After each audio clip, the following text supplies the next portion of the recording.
What is up, guys? Today we are going to go through exactly how to set up your Amazon Seller Central account, and we're going to look at some of the most common places that you are going to be inside Seller Central, how you can use, setting up brand new products, mistakes to avoid, kind of how to use the PPC section, and we're just going to go through all of it in general to show you all of the best advanced tips and tricks, because Seller Central can be a little bit overwhelming. So the first thing that you're going to do if you've never signed up for Seller Central and you do want to sell on Amazon FBA is just search Seller Central. And I'm doing this in an incognito window, so Seller Central is not going to recognize all my credentials and everything like that. So this is what you'd see as a brand new seller. So what we're going to do first, guys, is we're going to go to register now.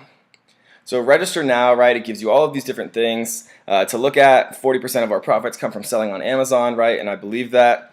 Start selling on Amazon today, hundreds of millions of customers, right? All of these different perks from selling on Amazon. There's a few different ways that you can actually do this, right? So you can set up your Amazon FBA account as an individual seller, which means there's no monthly fee, right? But you can also set your Seller Central account up as a professional seller. So if you want to do an individual seller, there's no monthly fee, there's no $39 a month, $39.99 a month, but you do pay a per item fee. So if you're going to sell, like 1 or 2 things a month or 3 things a month or something, then maybe the individual plan makes sense for you. But right, you don't have access to PPC, you don't have access to FBA, right? There's a lot of different things that you don't have access to that you do basically need if you do want to get into the FBA on a scale that you can actually replace an income, right? So we're going to focus on professional seller. If you just want to sell a few things, on Amazon, like if you have like some speakers or something like that, and you just like once or twice a month, the individual plan might make sense. But if you are taking any type of scale at all, and you do want to make this into a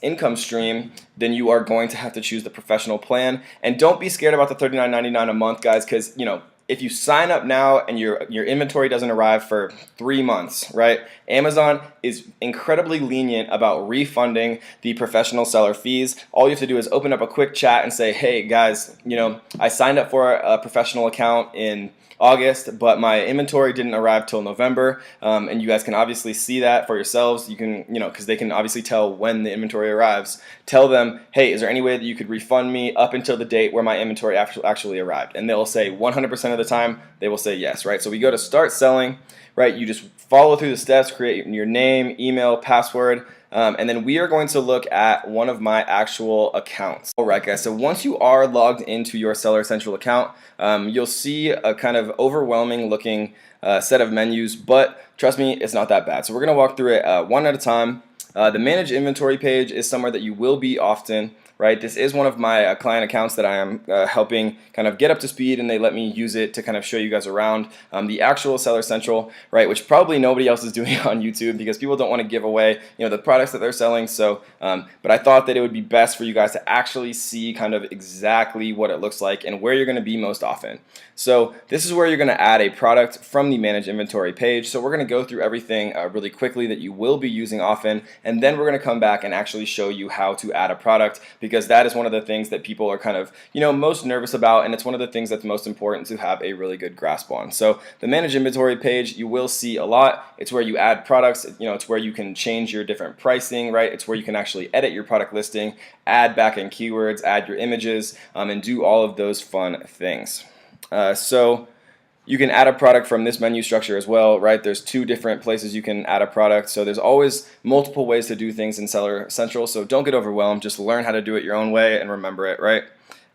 If you want to create a shipping plan, again, there's multiple ways to do it. We can click here and we can go send/replenish inventory, or we can go from inventory and go to manage FBA shipments and do it this way, and we can create a shipping plan.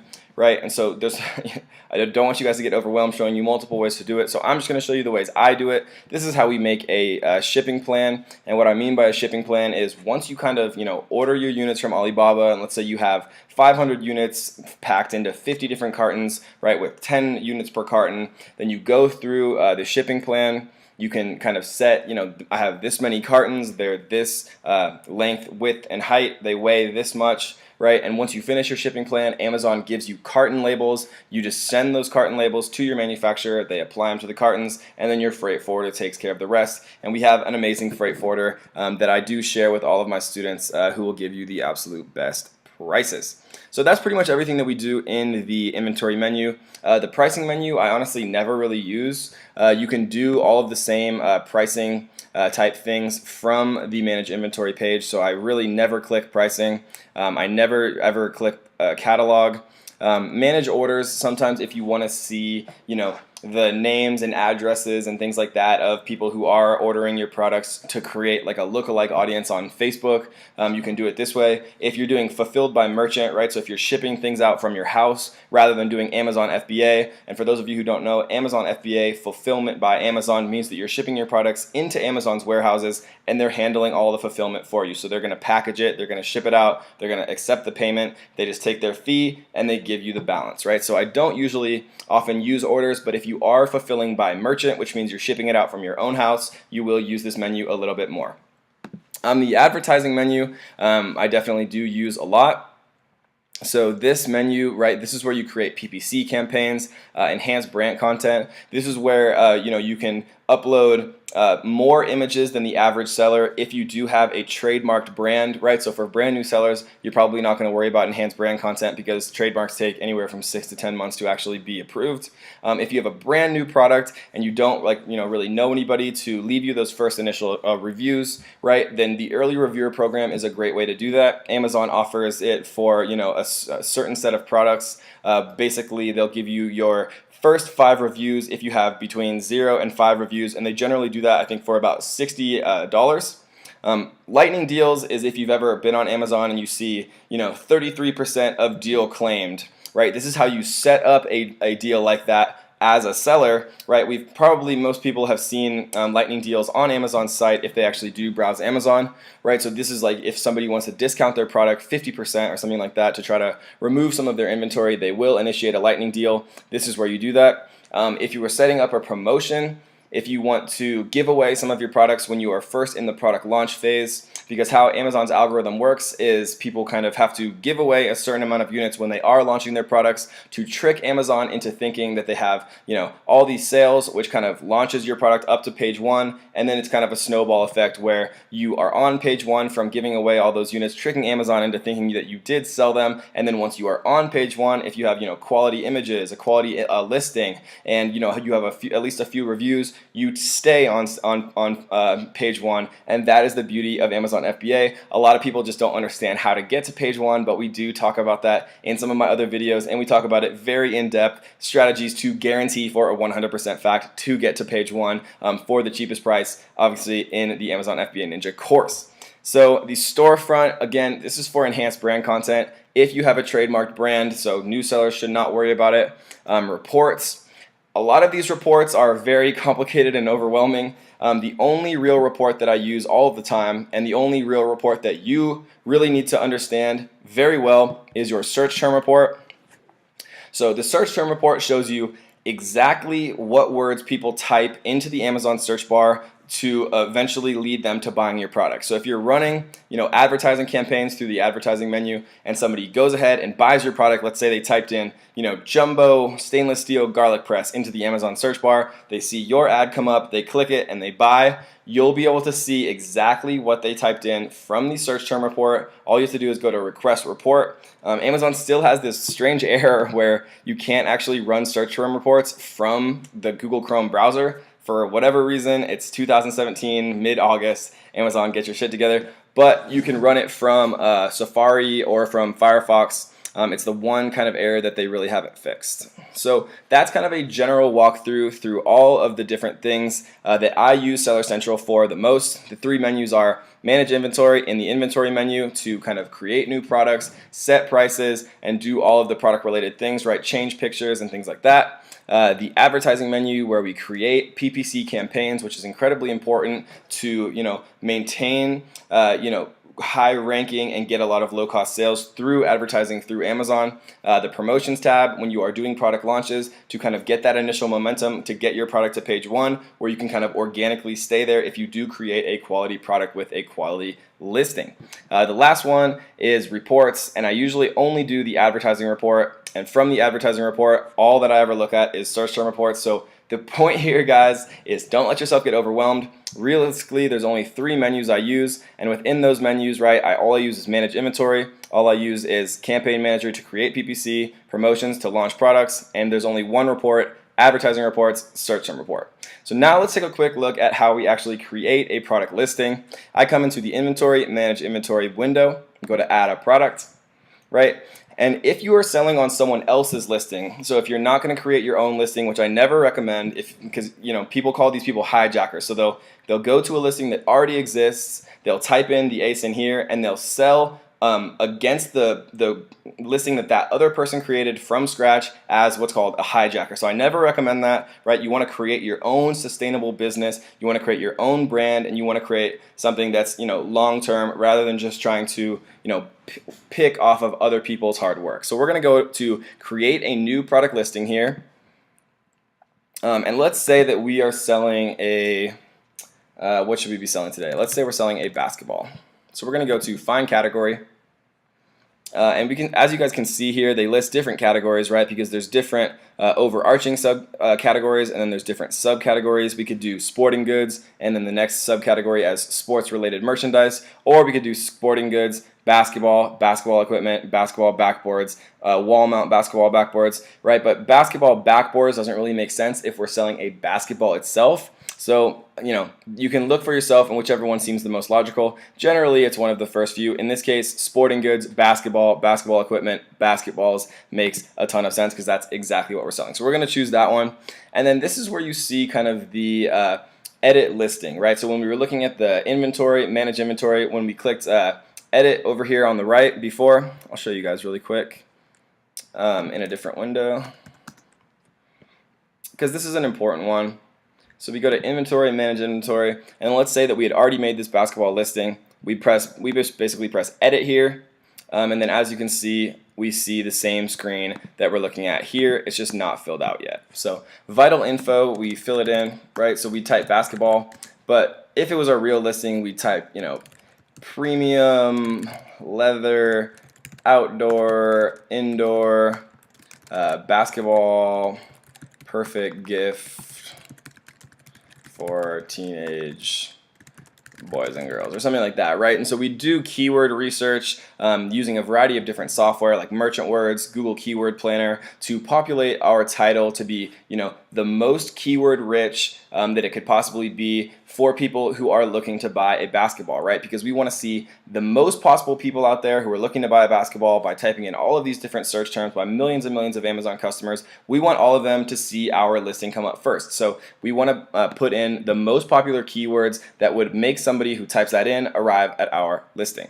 right? So this is where we put in our, our brand name. So people always say private label. Don't get confused by that. All people mean by private label is creating a brand, right? Like, so it's Nike or Google. So maybe we're, we can make up a brand name that's similar to that. We could call ourselves, Grand Slam B-balls.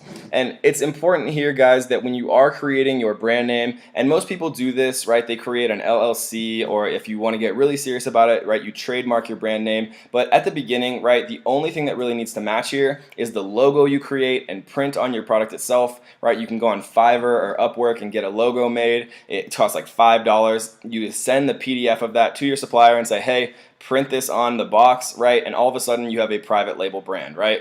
And so you want to be careful, though, when you are creating your brand name. You don't want to be too specific because maybe you want to sell basketballs at first, but then maybe you see a cool other product that isn't necessarily related to basketballs that you want to sell in the same Amazon Seller Central account. And if you call yourself Grand Slam B-balls, people are going to see your brand name and associate you, with basketballs and other sporting goods and things like that.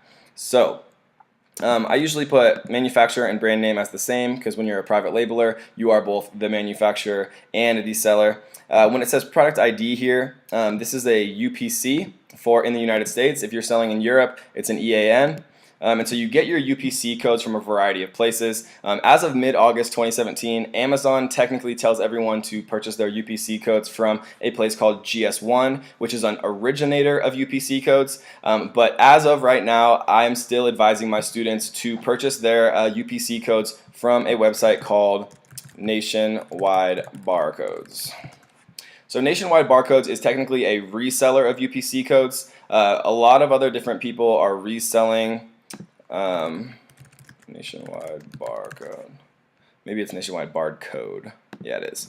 So I put an S. So nationwide barcode.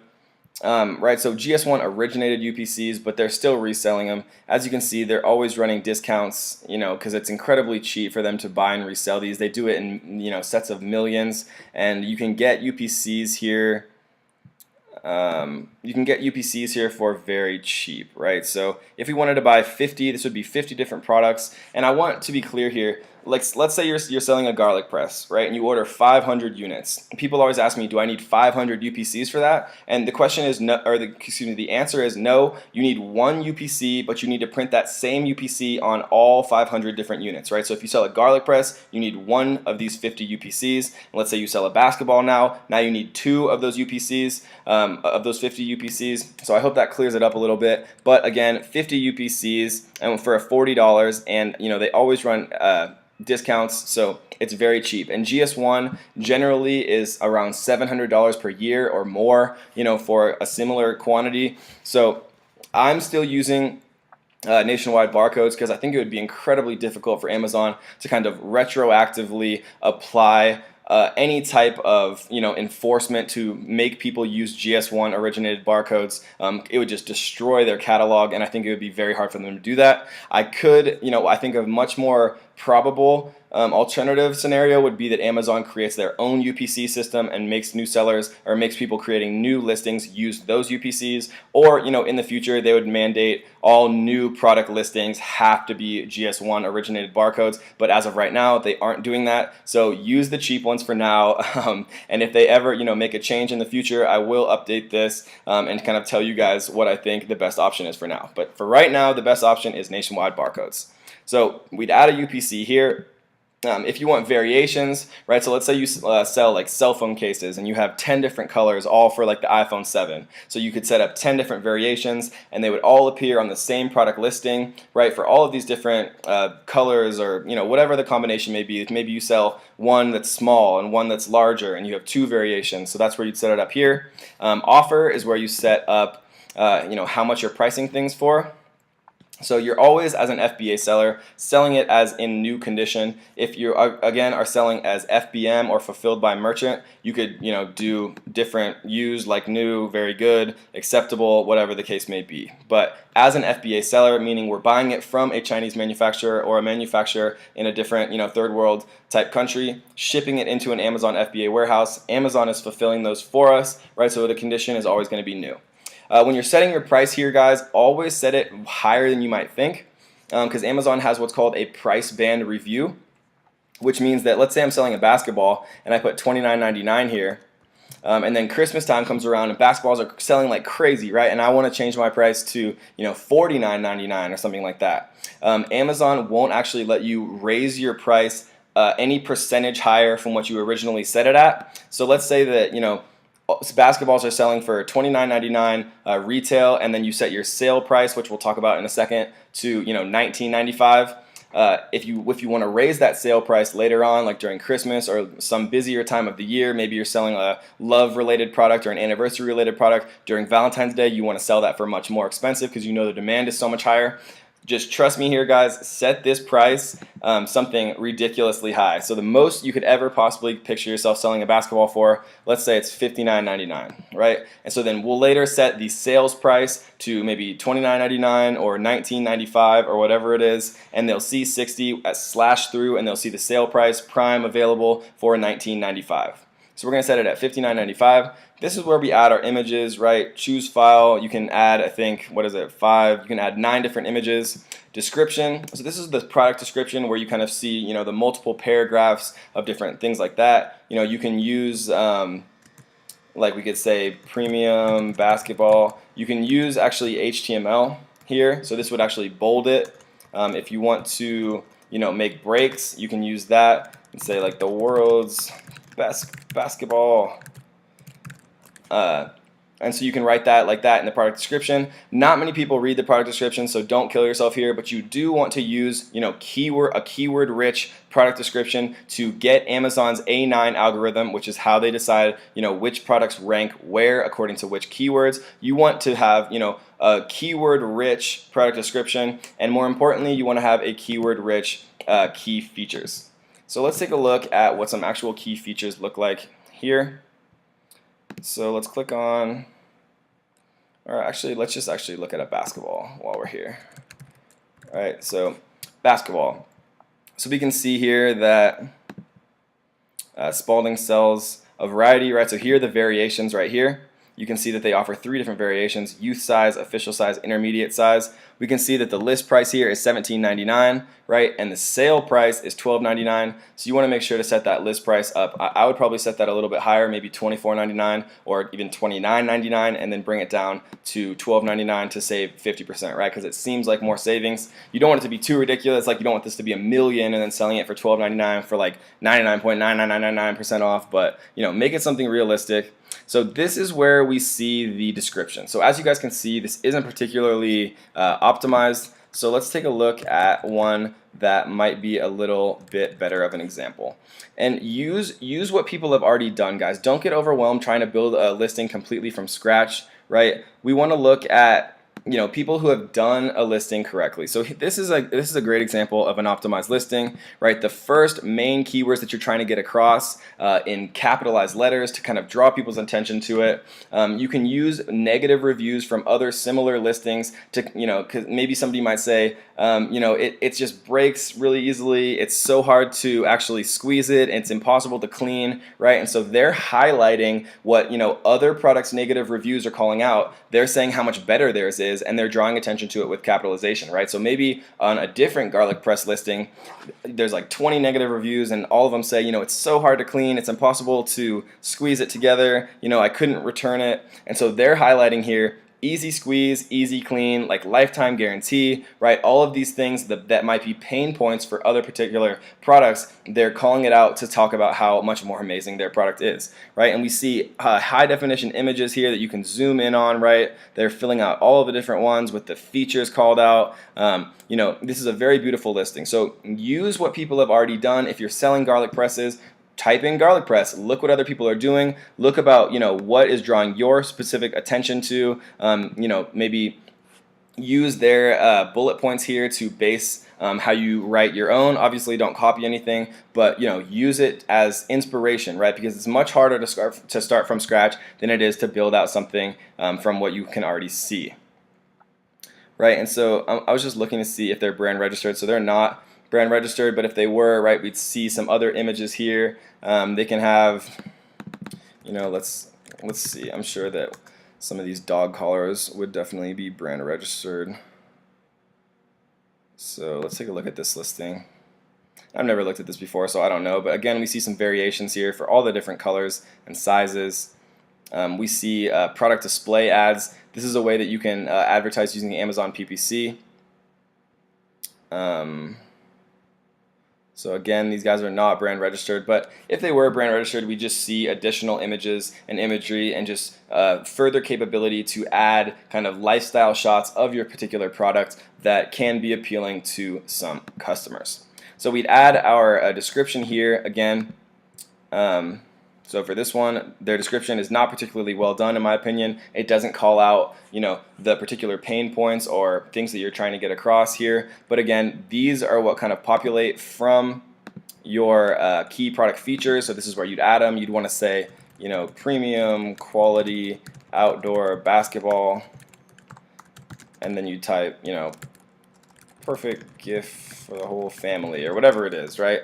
And you can do keyword research using merchant words to see kind of what people are looking for. Maybe people are looking for a certain size of basketball or a certain material or whatever the case may be. So you'd fill in your key product features here, your product description here. This is where you populate your backend search terms, right? So these are the search terms along with your title, your product description, and your bullet points that Amazon is actually using to index what is called index your particular keywords. So Amazon's A9 algorithm is an incredibly complicated algorithm that basically decides which product should appear where in the search results for millions of different search terms and millions of different search strings, right? And so if you have a very well indexed backend keyword terms, it means that if somebody searches a bunch of different sayings or keywords on the Amazon search bar, your product will appear on those search results. So you want to be indexed very high. There are different software like keyword index checker and a number of different services that we do talk about in the Amazon FBA Ninja course, to how to get a very indexed search terms in your backend, which gives you very profitable automatic PPC campaigns.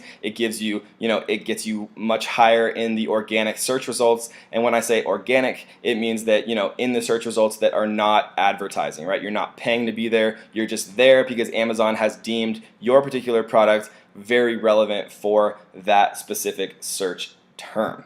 So I know that was a lot of data, guys, so let's quickly summarize what we are going to be doing in your Seller Central account. Right, so the main places that we're going to be using most of our time, spending most of our time, is in the Manage Inventory section, right? This is where we add products. This is where if we want to go into a specific listing, we click Edit, right? We can go into our offer. We can, update our sale price. We can update our, retail price. We can set sale dates. If we want to change our keywords, if we want to change our bullet points or our product description, this is where we do it. If we want to change our images, this is where we do it.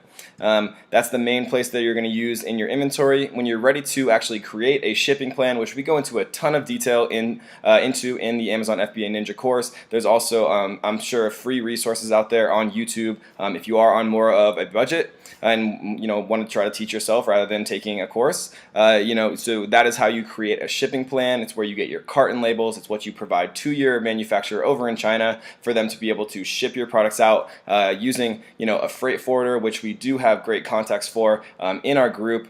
If you are interested in joining. We don't usually use the pricing menu. We don't usually use the order menu unless you are a fulfilled by merchant seller shipping things out from your own house. The advertising menu we use a lot. This is where we create our PPC campaigns, which we go into incredible detail in the FBA Ninja course, how to create super profitable keyword campaigns, both manual, both automatic, how to create keyword campaigns with broad match, phrase match, exact match. We go into all that in excruciating detail, probably more than you want to actually hear me talk, trust me. Enhanced brand content if you have a trademark, right? Promotions when you are running, those initial product launch promotions to try to get your product up onto page 1 and then use kind of the organic momentum once you are on page 1 for your top keywords to stay there. This is where we do our advertising report, right? So most of the reports are pretty useless, but the search term report is an incredible source of data for, exactly what people are searching to find your product, how to make decisions, right? How to, update your title. If a ton of people are clicking on a certain search term that you are advertising for, you want to put that in your title, right? Because people are obviously clicking on it. And that kind of is the summary of Seller Central, guys. We went through, all the different menus. We went through choosing, between an individual, if you're only selling 1 or 2 products a month, versus a professional seller account. If you are serious about this and you want to use Amazon FBA to create a new source of income and leave your 9-to-5 corporate job behind, right? We talked about how to create a product listing, all the different aspects of creating a product listing. We talked about the most important menus. So I hope that helped you guys. It's kind of complicated when you first look at Seller Central, but trust me, guys, it's not as complicated as you think. You definitely can do it. So if this was helpful for you guys, please definitely make sure you do subscribe. I promise you I'm going to be continuing to give you the absolute best content anywhere on how to make money online and leave your corporate job behind. So I hope you guys enjoyed it, and we will definitely see you next time.